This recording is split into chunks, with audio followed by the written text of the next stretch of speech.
Son las 9 de la mañana con 8 minutos, estamos de regreso acá en Enlace USACH y preparados para empezar a desarrollar nuestro panel. Ya tenemos la primera invitada aquí acompañándonos, alguien de la casa además, la presidenta de la Federación de Estudiantes de la Universidad de Santiago, Camila Bergaglio. ¿Cómo estás, Camila? Muy buenos días. Buenos días, muy bien, ¿y ustedes? Muy bien, oye, gracias por estar acá. Ya en un instante nos acompaña nuestro otro panelista, pero por mientras empezamos a conversar contigo. ¿Cómo estuvo ese cambio de hora? Complejo. Sí, no, siempre a todos es complejo. nos costó. A todos nos costó el cambio, pero por un lado, el tener un poquito más de luz natural, yo creo que cambia en forma positiva la percepción del día. Oye, lo planteábamos cuando estábamos comenzando el programa, tenemos nuestro tema del día, dábamos ahí todos los antecedentes respecto a la percepción de la salud física, mental de chilenas y chilenos. Estamos los porcentajes por bajo del resto de los países que fueron medidos en este estudio de Activa Research y Worldwide Independent Network of Market Research. Este estudio entonces que tiene que ver con percepciones, hábitos y quiero saber también cuál es la percepción tuya respecto al tema de la salud mental y cuán complejo es poder mantener equilibrados cada uno de estos elementos. De repente el tiempo no lo permite, de repente la dinámica del día a día hace difícil andar corriendo, en fin, no sé cómo lo ves tú desde tu perspectiva y particularmente de lo que ves en tu alrededor, en tu entorno, no sé, Camila. Sí, a ver, yo creo que igual esto parte muy desde la base, desde el colegio. Yo siento que si bien tenemos clases de educación física, por ejemplo, en la básica, en la media, no te entregan una base de la importancia de lo que es el deporte. Incluso el deporte ligado a lo que es la salud mental. Claro. Se sabe que al final el deporte ayuda muchísimo a lo que son temas de salud mental en la parte de recreación. Y existe muy mala base y muy mala información respecto a esto y muy mala educación respecto a lo importante que es. Y también siento que, claro, como lo mencionas tú, por temas de tiempo, al final es un beneficio, ¿sabes? Como que hay una parte muy peculiar de la sociedad que puede ser parte de esto de hacer de deporte. Sí. No es tan fácil acceder a esto de hacer deporte, entendiendo que no es tan fácil acceder a un gimnasio, o bien es peligroso estar en las calles. Exacto. Salir a correr, lo hemos visto, gente que está en bicicleta y que al final los terminan asaltando. Entonces también hay un tema bastante complejo dentro de la misma sociedad que no te permite tampoco mucho esto de hacer deporte. Sí, no, y hay otro factor, ya que hablabas del tema de ir a un gimnasio, de poder realizar actividad física en un entorno adecuado, también está quien te guía. Porque fácilmente haciendo algún tipo de ejercicio sin la supervisión te puedes lesionar.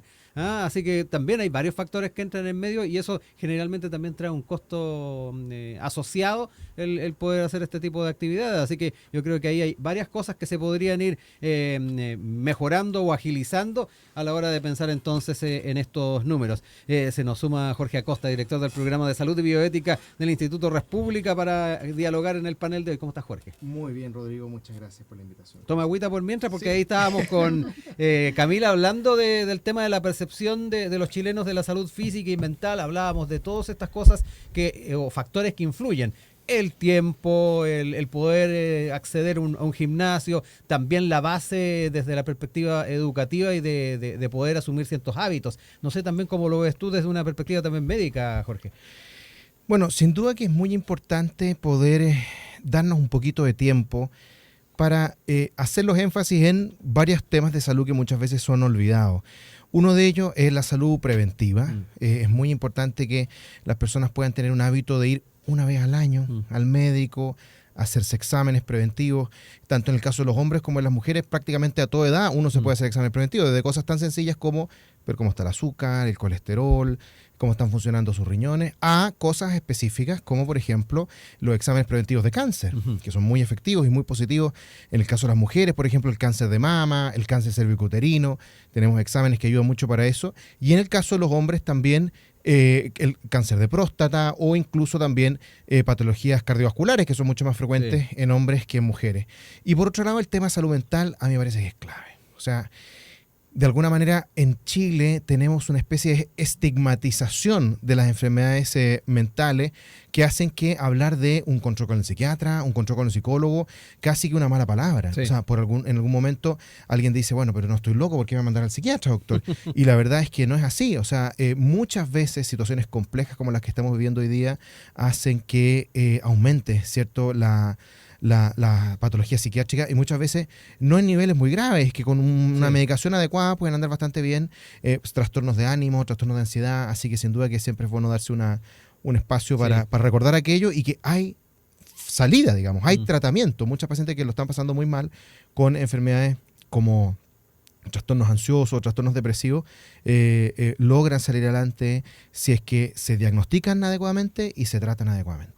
Ahí está entonces la interacción con nuestro panel para también invitarles a que nos escriban en nuestras redes sociales, en nuestro Facebook y además en el más 569-2649-3001, que es nuestro WhatsApp, donde también interactuamos con ustedes. Vamos a ir con los temas propuestos para el día de hoy y partimos con una semana que ya se avisora movida a propósito de este paro nacional activo que se va a estar desarrollando el próximo día jueves. Ha sido llamado por la CUT, se entregó un manifiesto, sin ir más lejos, la semana pasada. Se llamó también al gobierno por parte de los dirigentes, de la dirigencia de la CUT a volver al programa inicial de gobierno. Eso ha estado acompañando sin duda estos días previos, pero me interesa también saber cómo lo están siguiendo a puertas entonces de desarrollarse este paro.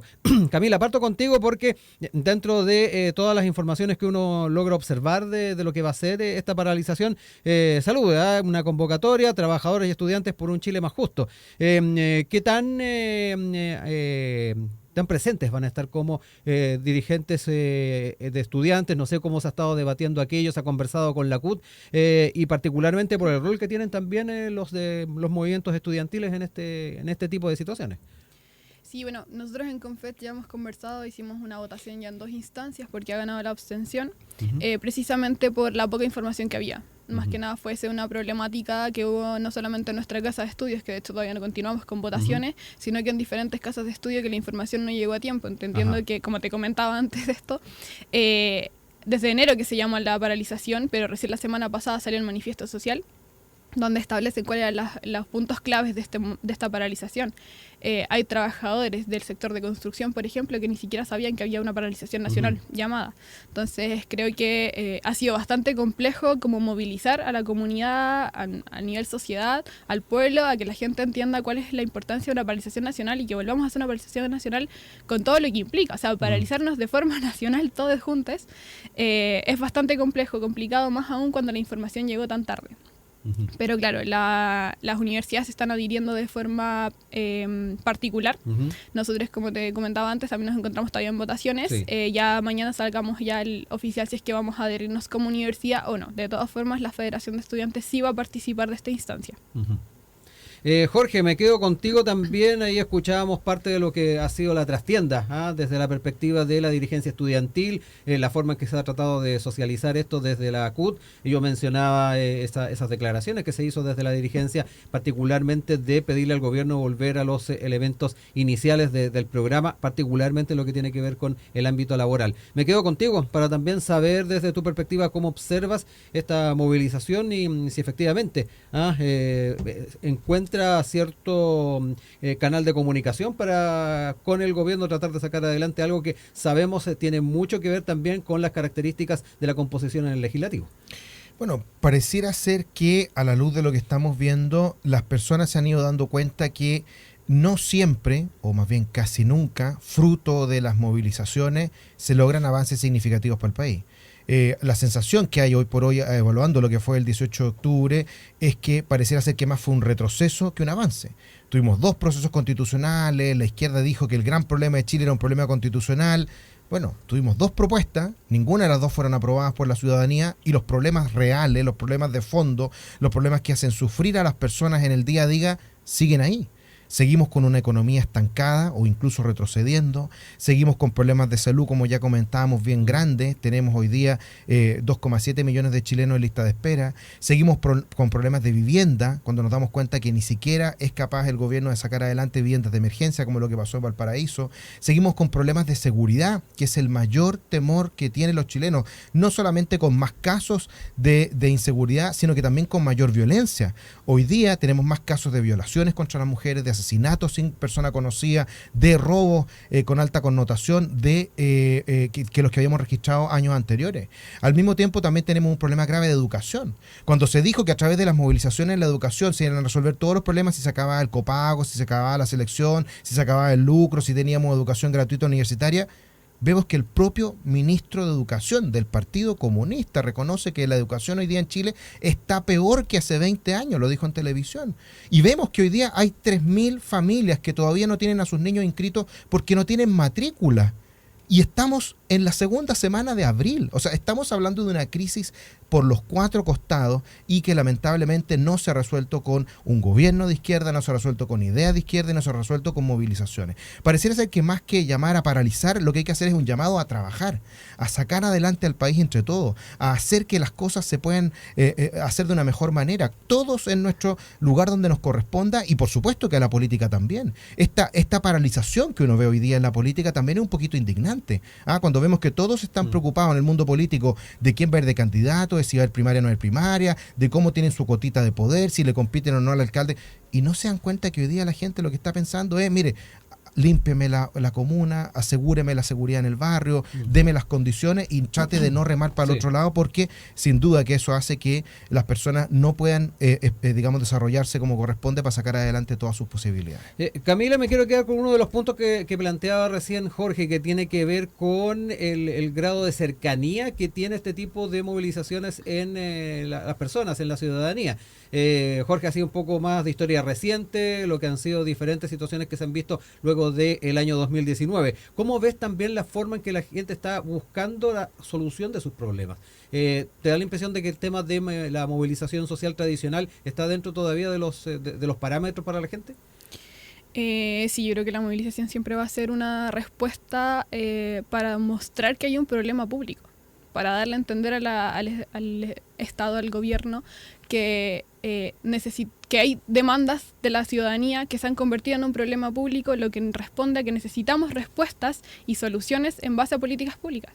Entonces creo que si bien comparto igual que muchas cosas de las que dices, pero también creo que esto es una respuesta o demostrar al gobierno que en verdad hay un descontento social del pueblo en general, de que no se están dando respuestas a las necesidades que tenemos. Y también comparto lo que menciona de que estamos muy preocupados de las primarias, de quién va a ir de candidato, en dónde, y estamos dejando totalmente de lado cuáles son las necesidades de las comunidades. Y eso es bastante peligroso en verdad. Jorge. Mira, todas las encuestas muestran que el principal problema de la ciudadanía es la seguridad. En los últimos 20, 30, 40 años, ¿cuántas movilizaciones hemos visto por seguridad? Yo recuerdo que incluso hubo un diputado del sector oriente que se hizo famoso una vez que generó que de hecho él no era diputado, se hizo diputado por una manifestación de seguridad, y para de contar, no ha habido más. ¿Cuántos de los millones de chilenos que están en lista de espera han ido a marchar por temas de salud? Ninguno. ¿Cuántos de los niños que están hoy día sin colegio en Atacama y en tantos lugares de Chile porque no tienen la matrícula que se les prometió por parte del Estado han salido a marchar? Ninguno. Entonces, está bien, yo entiendo las agendas políticas que pueden haber detrás para marcar que se está más a la izquierda que un gobierno de izquierda, que ha sido el que ha dicho que es el más de izquierda de los últimos 35 años. Yo lo puedo entender. Pero no perdamos el centro de lo importante. Porque, por ejemplo, se dice en el tema de previsión, hay que demostrar que lo que quiere el pueblo en tema de previsión. Y todas las encuestas muestran lo que quiere el pueblo. El pueblo quiere que la plata vaya a su capitalización individual, a sus cuentas, y que se pueda utilizar de manera correcta los recursos que ya existen para aumentar la PGU. Y en eso hay un acuerdo absolutamente amplio. ¿Quién puede estar en contra de aumentar la PGU? Pero eso significa que los recursos que hoy día se están malgastando se gasten como corresponde. Entonces, yo entiendo que las viejas huestes de la izquierda quieren volver como a los básicos, decir, ya mira, movilización, crear pueblo, y después de eso sumar todas los malestares que pueden haber, ¿cierto? Como en la teoría de la CLO y MUF, de decir, mira, vamos a juntar una serie de organizaciones y vamos a tratar de conducirlos todos con estos significantes vacíos en algo que va a terminar después generando una movilización social más grande. Pero eso ya se probó. Se probó a propósito del 18 de octubre, se probó a propósito del gobierno, y los hechos, los porfiados hechos, mostraron que era un camino equivocado. Yo le sugeriría a las organizaciones de izquierda que casi que hicieran una reflexión como lo hizo la propia Iracy Hasler. Iracy Hasler dijo, bueno, parece que durante mucho tiempo en la izquierda no le dimos la prioridad que significaba la seguridad para las personas. Bueno, si se dieran cuenta de que ese es el tema más importante y que hay que avanzar, por ejemplo, en agendas de seguridad, quizá en el día de mañana van a poder tener una mayor conexión con las personas. Pero reflotar ideas que ya no funcionaron van a terminar logrando mayor frustración para sus bases y van a terminar, sobre todo, mayor desconexión con las personas. Para ir cerrando el tema, Camila, te dejo ahí la palabra. Es importante saber la forma en que también se está planteando este regreso al programa. Desde el mundo de la CUT, desde el mundo sindical, se ha llamado al gobierno a volver a los principios o los planteamientos iniciales de lo que era el programa cuando se estaba en campaña. Da la impresión de que por necesidad, por las características también políticas y que tiene el Congreso, que tiene la Cámara de Diputados y el Senado, se ha tenido que ir modificando mucho de ese camino o esa bitácora inicial. ¿Cómo ves también aquello? ¿Cómo también tú observas las características con las cuales se ha asumido el presente por parte del gobierno con estos cambios dentro de lo que es el programa inicial? Sí, bueno, a ver, la misma CUT lo dijo, o sea, hay un bloqueo de la derecha para avanzar en políticas sociales y lo hemos visto con la reforma previsional, lo hemos visto con varias situaciones que ha habido como un rechazo a seguir avanzando. Y ha sido clave, en verdad. Y creo que también es momento de que igual el gobierno ponga un poquito más de mano firme en las cosas que tiene que hacer y que propuso en su momento. O sea, por algo salieron electos, más allá de todo lo que haya alrededor, salieron con un programa y ese programa tienen que hacerlo, tienen que defenderlo. Y si las cosas se prometen en campaña, se tienen que realizar. O sea, es algo que ellos mismos criticaban en su momento siendo estudiantes. Que tenemos gente que se postula a cargos, gana y después no realiza las cosas que prometieron. Entonces creo que también hay que tener un poco de conciencia y autocrítica al momento de hacer estas cosas. Creo que es momento de empezar a ser un poquito más firme, poder avanzar en estas situaciones. Incluso con el escenario complejo del Parlamento, porque ahí yo creo que... Sí, yo creo que es bastante complejo. De todas formas, creo que se puede. Se puede. Se ha podido en otras instancias y creo que se puede. Creo que, siempre lo he dicho, el cielo es el límite y creo que aquí es cosa de empezar a moverse un poquito más y tomándome de la parte de lo que es la desconexión, yo también creo que hay mucha desconexión de parte de autoridades. Creo que cuando uno llega a un cargo importante, deja de lado la parte de las comunidades. Y es importante también como considerar de dónde uno viene y a quién te eligió al final. Entonces creo que eso también es muy importante de parte del gobierno o del actual gobierno, entender de dónde viene y las promesas que hizo en su momento y también es como explicar los procesos que llevan a lograr, por ejemplo, las reformas o cosas así.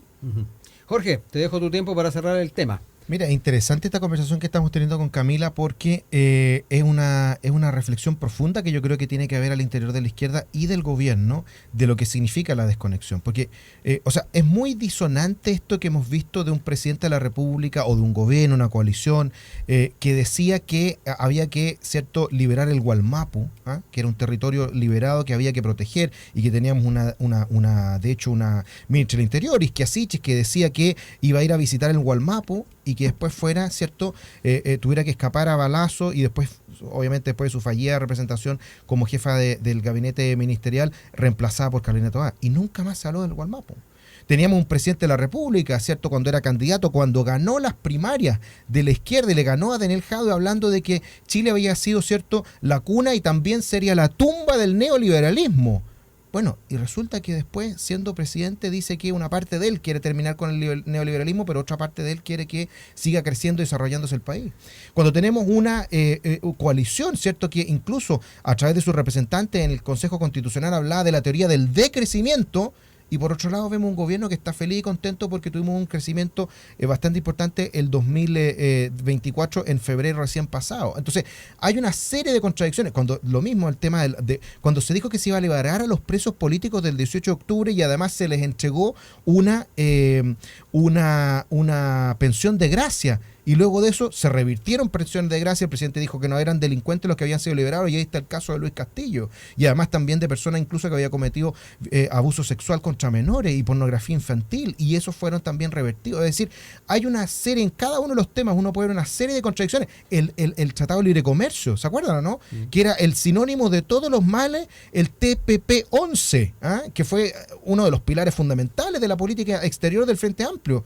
y que hoy día terminó firmado por el presidente Boric y celebrado después de un año de entrada en vigencia, y se reconoció que quizás tendría que haberse utilizado antes. O sea, de nuevo, en cada uno de los temas vemos que hay una posición que se sostuvo siendo candidato y siendo oposición, y otra postura que se sostiene hoy día en el gobierno. Entonces la pregunta que yo me hago, Camila, es ¿dónde estuvo la desconexión? ¿Hoy día está la desconexión con las bases? ¿O en realidad lo que sucedió es que cuando se era candidato y se era oposición había una desconexión con la realidad? Y después fueron los porfiados hechos los que obligaron a tener que rectificar. No sé si quieres apuntar ahí algo, Camila. Yo creo que el tema de las conexiones es algo complejo, y también siento que es algo que pasa cuando uno llega a ser autoridad. Más allá del partido político al que uno responde, creo que tiene que ver con el cargo al que uno llega. Suele pasar que llegan estos cargos y claro, coloquialmente suena otra cosa con guitarra, pero creo que cuando estamos hablando de un gobierno que es más de izquierda que otro sector, uno esperaría que igual la respuesta fuese un poquito mayor, un poquito más conectada con la realidad. Pero también pasó que al llegar al cargo hubo esta desconexión con las comunidades, y no solamente ahí, sino que también en municipios. Es algo que bajó y llega no solamente desde el gobierno como en la moneda, sino que pasa a otras entidades, que también hubo una desconexión con las comunidades y que dejaron abandonadas a comunidades. Así que eso. Son las 9 de la mañana con 33 minutos. Estamos de vuelta en nuestro panel. Seguimos acá junto a Jorge Acosta, director del Programa de Salud y Bioética del Instituto Res Pública, y Camila Vergaglio, presidenta de la Federación de Estudiantes de la Universidad de Santiago. Nos vamos a otro tema vinculado con las municipales.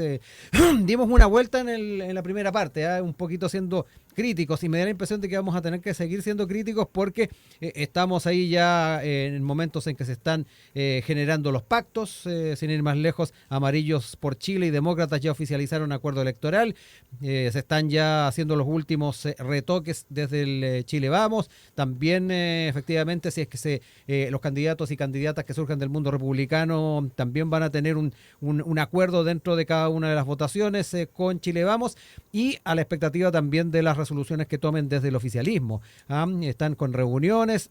Recordemos que hay una fecha a plazo, 10 de abril, para ya fijar lo que son los pactos y las inscripciones.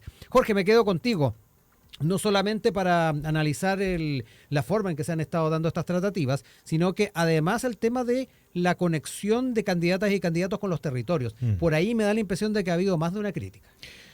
Bueno, sin duda que es difícil que pueda haber una conexión con los territorios si estamos a poco más de 6 meses de las elecciones y todavía no tenemos candidatos formales en la gran mayoría de las comunas. Y en comunas relevantes, en comunas importantes, no solamente en la región metropolitana, sino que en capitales regionales, donde también no se sabe quiénes van a ser los candidatos de uno y de otro lado. Uno presume que va a ser el alcalde la mayor parte de las veces que va a la reelección, pero hay algunos alcaldes que han sido cuestionados, que se les da el apoyo, que se les quita. Fue el caso de Santiago. Supimos la semana pasada que el Partido Socialista dijo que bajaba, ¿cierto?, la candidatura de Ismael Calderón, que tanto tiempo había estado tratando de exigir una primaria con Iracy Hasler, y bueno, como dicen en redes sociales, 2 doritos después, la presidenta del Partido Socialista dice que en realidad, mira, estamos pensando que no lo vamos a bajar porque la actitud del Partido Comunista de presentar candidatos en la quinta región sin conversarlo antes nos hace pensar que se debilitan las confianzas. Entonces, está todo muy revuelto.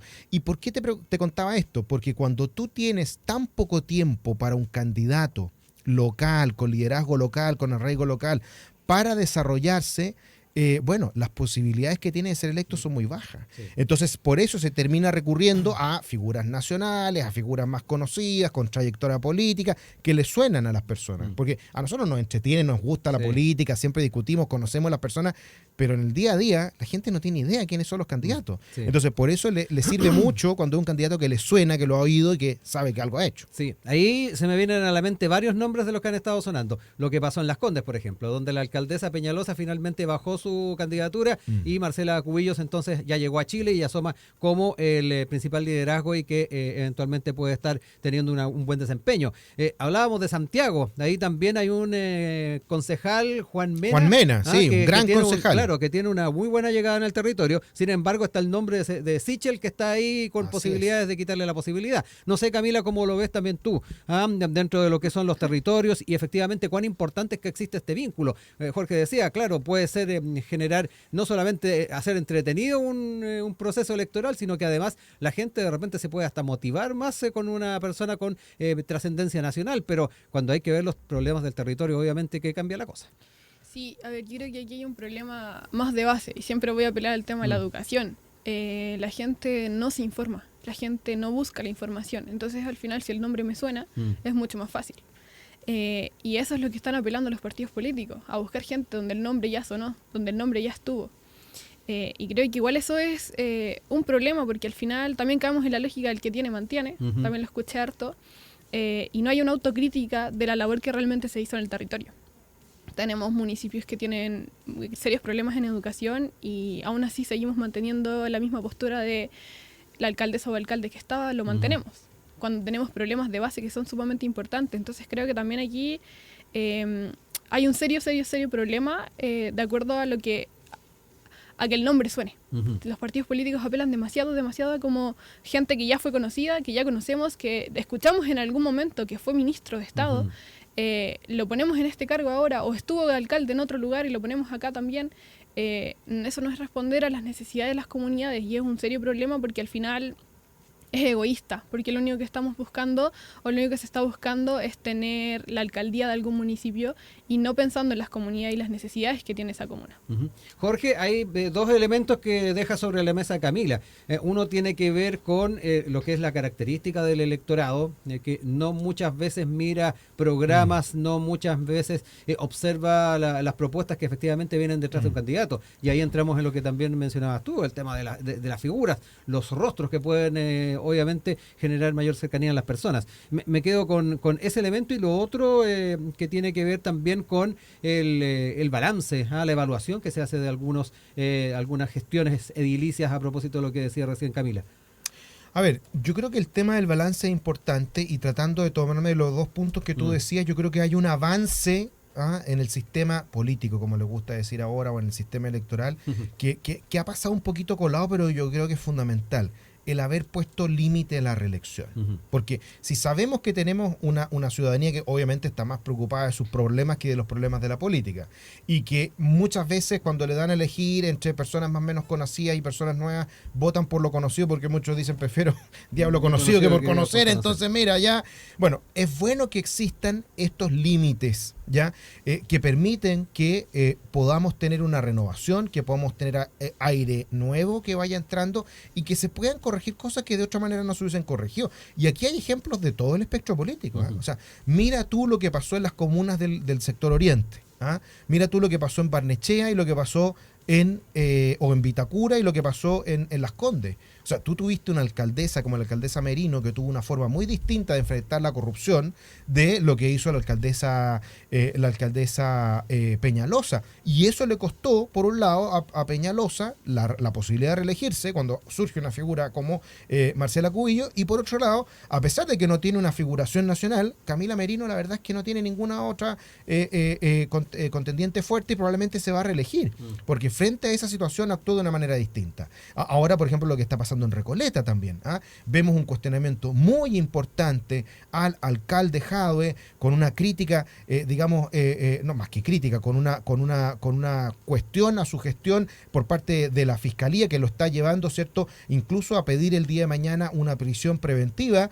Y tenemos la respuesta del alcalde Jadwe, que es durísima, diciendo que el perseguido en realidad es él, que esto es una unión de la oposición e incluso de sus propias filas del Frente Amplio, de sus aliados en la coalición de gobierno, que quieren sacarlo a un lado. Entonces, uno se pregunta, ¿podríamos haber tenido este nivel de información y este recambio que vamos a tener, por ejemplo, en Recoleta, si no se hubiese limitado a la reelección? Quizás tendríamos, como antes teníamos, casos de alcaldes que llevaban 20 años siendo alcaldes, desde que había... El 92. En adelante, ¿te fijas? Entonces, yo creo que que se dan esos avances y por lo tanto también lo que deberíamos pensar un poquito más en el largo plazo es qué otras cosas podríamos hacer para incentivar la justicia electoral. Yo creo que ese es el problema de fondo, que haya justicia electoral. Por ejemplo, los alcaldes pueden seguir siendo alcaldes prácticamente hasta un mes antes de las elecciones, porque se suspende un mes antes, ¿no? Quizás deberíamos hacer que si la campaña dura 6 meses en la práctica, bueno, esos 6 meses el alcalde deja de estar en su cargo, deja de recibir sueldo municipal, deja de recibir, de ser el jefe, digamos, de todos los funcionarios municipales, deja de tener recursos, disponer de recursos. Para evitar los cortes de cinta. Para evitar los cortes de cinta y tener un poquito más de justicia electoral.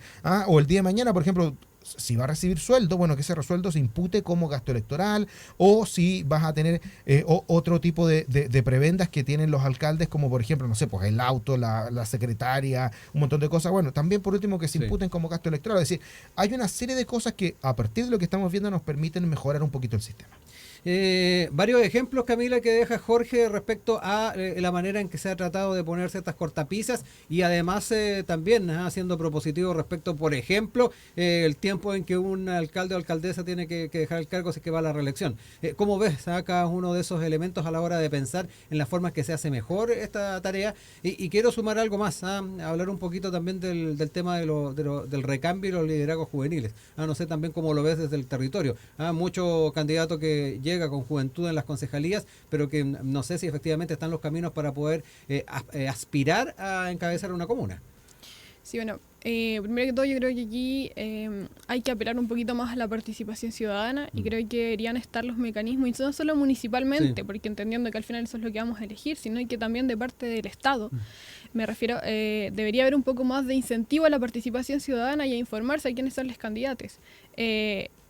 Como comentaba, estamos en un ecosistema donde por lo general se van postulando una y otra vez, se van religiendo una y otra vez hasta que, por suerte, existe un límite ahora, pero se siguen postulando las mismas personas. Y no solo por una comuna, sino que después van por otra. Claro, entonces seguimos en lo mismo. Haciendo este turismo que es el que se hablaba. Y también hablamos también de esto de los recambios como juventudes y todo. Yo creo que juventudes muy motivadas, gente que sabe mucho, que está recién saliendo de la universidad, que sabemos mucho, que también quieren postular y que también tienen las herramientas para hacerlo. Y las ganas de hacerlo. Yo creo que esto es un tema netamente de vocación. O sea, trabajar por la comunidad, y lo he dicho desde siempre, esto es muy de ser altruista, de saber que lo que queremos hacer es por las comunidades y jamás va a ser por un beneficio propio.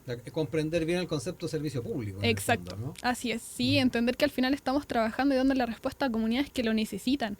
No estamos ahí o no están ahí simplemente por el cargo, para que el currículum se vea más bonito o la firma del correo se vea mejor. Hay mucha gente que está así, pero tenemos que buscar gente que realmente nos represente y que además quiera trabajar por las comunidades desde las mismas comunidades, no desde un lugar anexo con la desconexión que hemos hablado todo el rato al final.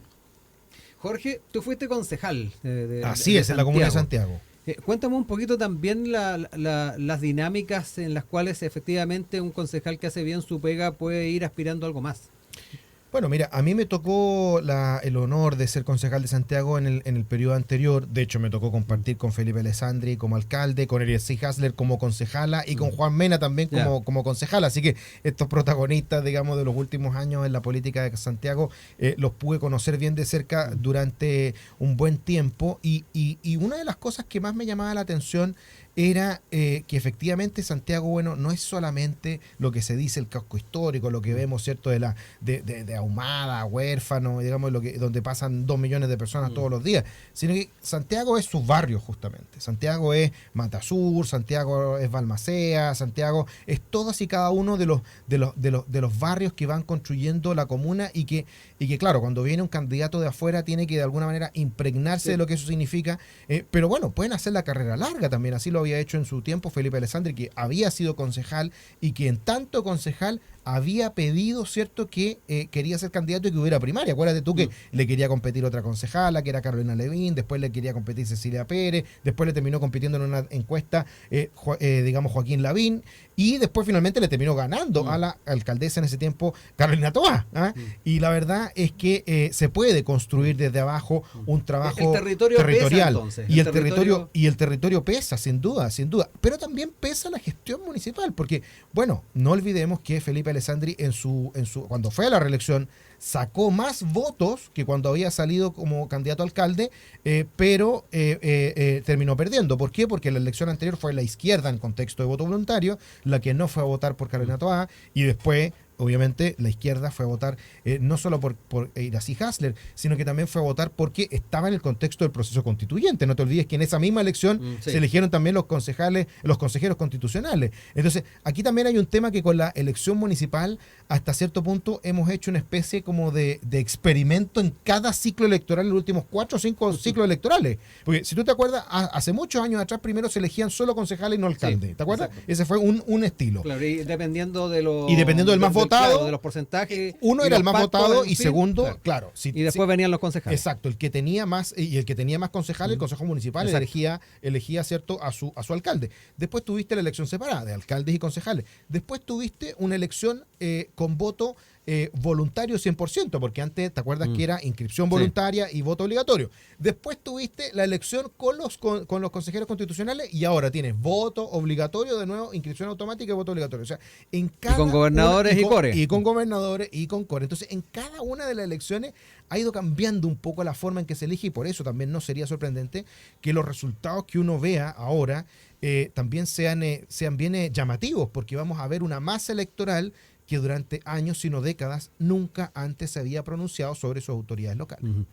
Camila, ¿cuál es también la imagen que tienes tú de lo que es el territorio donde tú generalmente interactúas, donde vives, en fin, de lo que son esas dinámicas? Ahí yo le preguntaba a Jorge su visión como ex concejal, también lo que pudo ver en cada una de estas elecciones y cómo de repente alguien con un poquito más de tiraje en el mismo territorio puede tener mejores posibilidades. No sé cómo lo ves tú como una ciudadana. Bueno, sí, es bastante como complejo y de acuerdo también con que esto de que hay un constante como cambio de no hemos tenido una votación igual a la anterior, entonces va siempre cambiando y claro que ahora tengamos además el voto obligatorio responde a que tenemos más personas que no les interesa, porque seamos sinceros, hay gente que no le interesa votar, no le interesa quién está a cargo. Y votan solo por votar, entonces tampoco es muy representativo, simplemente cumplen con su deber cívico para no tener una multa. Sí. Entonces también, insisto nuevamente, es el tema de la educación. Aquí hay mucha falta de educación de acuerdo a lo que es el voto y lo que importa votar.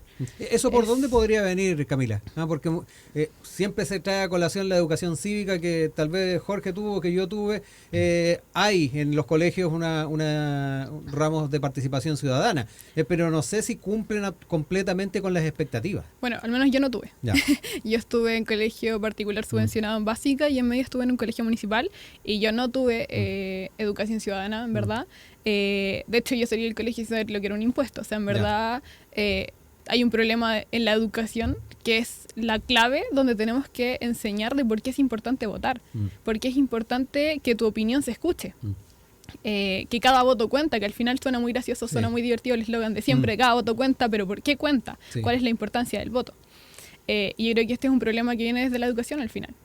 Tenemos gente que sale del colegio como yo, por ejemplo, que no sabemos al final a lo que salimos a la vida. Y viene desde ahí, viene desde esa base de no me interesa votar porque nunca me explicaron por qué tenía que votar, cuál era la importancia de votar. Y es explicar el por qué es importante, no empezar como más allá, sino que es por qué es importante votar, por qué es importante mi opinión y por qué yo como ciudadano al cumplir 18 años tengo el derecho y el deber de votar. Sí, yo creo que el problema viene ahí desde la parte básica de la educación. Sí. Cerramos ideas, Jorge. No sé si te puse muchos años cuando te dije si habías tenido educación cívica. No sé si la tuviste. Mira, como curso formalmente no. Ya. Yo me acuerdo que en historia tuvimos algunas clases para aprender un poquito más de cuando te hacían como historia política administrativa, para poder saber un poquito más digamos, de algunas reglas muy generales, pero así como un curso, un ramo de educación cívica no tuve. Te puse más años entonces. Sí, un poquito más, pero bueno, son cosas que pasan. Pero independientemente de eso, claro, a ver, uno siempre se interesa porque le gustan estos temas, pero la mayor parte de las personas no le interesa. Y de hecho, si tú le preguntas a las personas cosas tan sencillas como ¿cuál es la diferencia entre un core y un concejal? Probablemente no tengan idea. Sí. Incluso más, tú le podrías preguntar ¿qué hace el gobernador regional? Y tampoco, yo mismo no tengo muy claro por qué existe el rol de gobernador, porque uno puede entender que haya gobernadores en en el contexto de un Estado federal, como pasa en Argentina, donde los gobernadores son muy importantes, porque los que manejan la salud, los que manejan la seguridad, los que manejan la educación son los gobernadores. Pero en Chile intentamos de inventar esta figura con un Estado unitario, ¿cierto? Donde teníamos el presidente y los encargados que eran en ese tiempo los intendentes y ahora delegados presidenciales. Y se creó esta figura elegida con un montón de votos. O sea, el gobernador de la región metropolitana, después del presidente de la República, va a ser la segunda figura más votada nominalmente, personalmente, y no vamos a saber qué hace. Y nos podríamos preguntar, bueno, ¿qué ha hecho? ¿Qué ha hecho en estos 3-4 años de gobierno cada uno de los gobernadores regionales? Y bueno, si la respuesta es que no mucho, y que los consejeros regionales tampoco han hecho mucho, bueno, nos tiene que preguntarse, o le vamos a dar atribuciones que realmente valgan la pena, o quizás deberíamos pensar en esos recursos, gastarlo en otra cosa un poquito mejor, ¿o no? Esa es la gran discusión que se está dando también desde el punto de vista de los gobernadores, en qué momento también empiezan a llegar mayores prerrogativas. Camila, para cerrar, también te dejo ahí tiempo para cerrar ideas. Sí, bueno, yo creo que en cuanto a los gobernadores regionales estamos en un proceso todavía como de comenzar a entender o ver cuáles van a ser sus funciones, entonces creo que también es darle un poquito de plazo para que podamos también trabajar con eso. Y también creo que es importante, y siempre lo voy a decir, siempre, el tema de la educación. Yo creo que desde que comenzamos con la primera pregunta del tema de la salud mental, la salud física, esto es educación. Simplemente todo esto nace en la educación y es ahí donde tienen que estar los recursos, donde tienen que estar las herramientas, donde tiene que estar todo para que la gente pueda después salir y desempeñarse como mejor quiera. Pero dentro de todo Chile, a lo largo de todo Chile, tenemos que potenciar un poquito más la educación, preocuparnos más de la educación. Tenemos estudiantes, lo mencionaban también aquí, tenemos estudiantes en el norte que no tienen clases todavía. Y la solución fue darles... Que no tienen matrícula. Exacto, que la solución fue darles exámenes libres. ¿Y qué va a pasar con la calidad de educación que están recibiendo? Entonces, claro, creo que aquí hay un punto clave que es la educación. Hemos tenido bastantes, bueno, desde mi conocimiento, porque soy un poco más joven, a estos presidentes que yo he escuchado siempre mencionar el tema de la educación, pero seguimos en las mismas condiciones. Entonces, claro, creo que también hay que empezar a potenciar la educación desde su base, desde la base de todo, para poder después empezar a mejorar el país. Es algo súper a largo plazo, claro, pero es la base de todo. Claro, de repente mirar los procesos un poquito más en perspectiva. Jorge Acosta, Camila Vergaglio nos acompañaron en el panel del día de hoy, comenzando la semana. Muchas gracias a ambos y nos reencontramos a futuro para seguir tratando los temas país. Gracias a ti, Rodrigo. Hasta luego, Camila. Gracias.